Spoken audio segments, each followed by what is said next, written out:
For the first 2 to 3 months, I was miserable.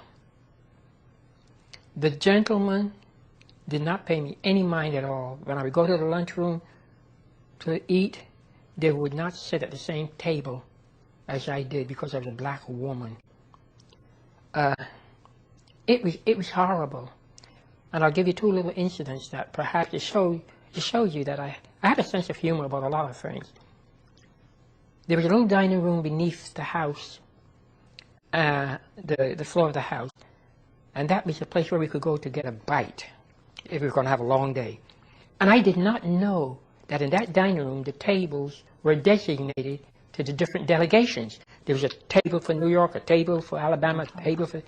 And I went one day to go down and sit at the table. Well, I sat at a table because nobody was sitting there, 10 chairs to the table. And I ordered my lunch. I was very hungry that day. And I got dessert and salads and a little bit of everything put on the table. And I always took the New York Times and read it while I was eating because nobody would sit by me. So this day, I felt something hovering around me. I looked up, and if looks could kill, I would have been dead.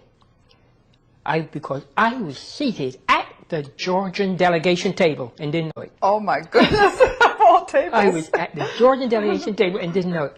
And this man stood up and looked at me and said, "You sit at the wrong table." I said, "What did you say?" He said, "I say, you sit at the wrong table." I said, "What table is this?" "Yeah, your delegation."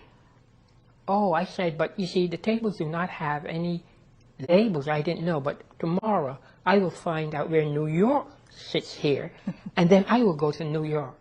So I continued to eat. And he continued, "I say, you sit at the Georgian delegation table." And I said, "I say, if you don't move from here, I will so and so and so." But then I began to feel sorry for him because he was hungry. And I decided to use a different psychological approach. And I said, "You're hungry, aren't you?" And it's the first time he gave me a smile because I was nice to him. I said, "You're hungry." He said, "Sure, I'm hungry." I said, "I know what your problem is. Your problem is you cannot sit at this table because a black person is seated at the table. Is that right?" He said, "Yeah." I said, "I am going to help you.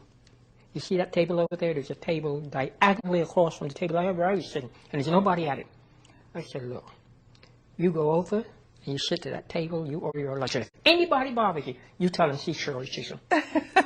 I thought this would embarrass him, but it did not. This was the funniest thing to me. It did not embarrass him. He went right over to the table, and he sat, and he sat down. It just proves how ludicrous all this is. Oh, it's ridiculous. Then this other one, and this almost brought the house down.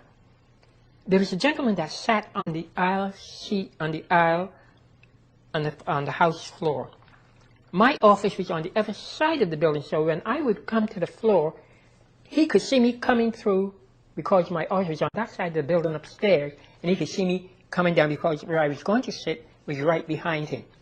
And every day I would come down and come through, and he would cough so badly. So one day I said to Brock Adams, who was the representative from the state of Washington, I said, "Why don't somebody do something for that poor man? He sounds like he has TB. There's something wrong with him." Yes. And he said, "Shirley, I was waiting for you." He said, "I want to tell you something. You got to do something." I said, "What?" He said, "Every time he sees you coming down and coming through, he starts coughing. And then when you come by his seat, he gets his handkerchief out. He spits in the handkerchief in your face." This was his way of greeting me in the United States House of Representatives. I said, "He does, bro?" I said, "I thought." He said, "What are you going to do about it?" I said, "Watch me tomorrow." I had a sweater suit. And the jacket of the sweater had big pockets. And I went out and I purchased a male handkerchief. And I put it in the pocket. And the next day when I came in, sure enough, he started coughing. I said, "Baby, I'm going to fix you today. So just as I came, I was going by the seat. By then, I had it synchronized as to when he would pull the handkerchief out to meet my face and then spit in the handkerchief. I said, yes, sir, that day. Pull the handkerchief out just in time to spit in it and throw it in his face. And I said to him, beat you to today. From that day, he never coughed anymore. I bet he didn't. There is that persistence. Oh, yes. Oh, yes. Mm-hmm. Yes, not putting up with nonsense. Yes, that's right. That's Yes. right, sure. And the men, I'll never forget, the men upstairs in the balcony, they were the newspaper men, and they saw this from upstairs in the balcony as I was coming in, and they almost toppled over the top. They roared, and the speaker had to pick there'll be order in this house. But you know, it sounds like you also had allies. Oh, yes. Because people were roaring, for example. Oh, yeah. And So- another thing, the house would be so boring at times that they'd do anything, you know, to make, to have something. Say, Shirley, give it to him, you know. Was it difficult to return to Congress after your campaign for president? No, it was not difficult. No? I became even more popular. I became more popular, you know. More popular. Yeah, more popular. Was there any noticeable change in the way your colleagues treated you in Congress? Oh, yes. What happened? They treated me, strange. They didn't realize I was so smart. You know, in quotes. They were really, some of them approached me and said, you got a brain. I said, I've always had a brain. You know, they belittle women so badly. Yes. Do you think that that is still a problem? Oh, no, it's gone. No, because the women that we have in Congress now, we have 43 women in Congress. Yes. They give them the business. They do? Oh, yes. They give them the business. I wouldn't be surprised in another 10 years from now. Yes. We don't have half and half. Yes. I will not Let's be hope surprised. so. More and more women are getting the guts to run. What about for the presidency? Oh, a woman is going to be president. Within the next 10 years, maybe? Next 25 years. 25 yes, years? Yes, a woman's Yes. going to be president. Do you But think before, it will be a woman of color? No. Mm-mm. I believe that before a woman can become president of this country, a woman has to be a vice president, first of all, so that we will get used to the idea of a woman ascending that high office. That's what I believe. I don't know. see. Yeah. Fantastic. In 1982, you decided not to seek another term in Congress. Why did you make that decision? Reagan.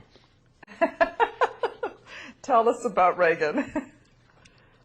Many of the programs and many of the things that I've been interested in, I saw how they deteriorated.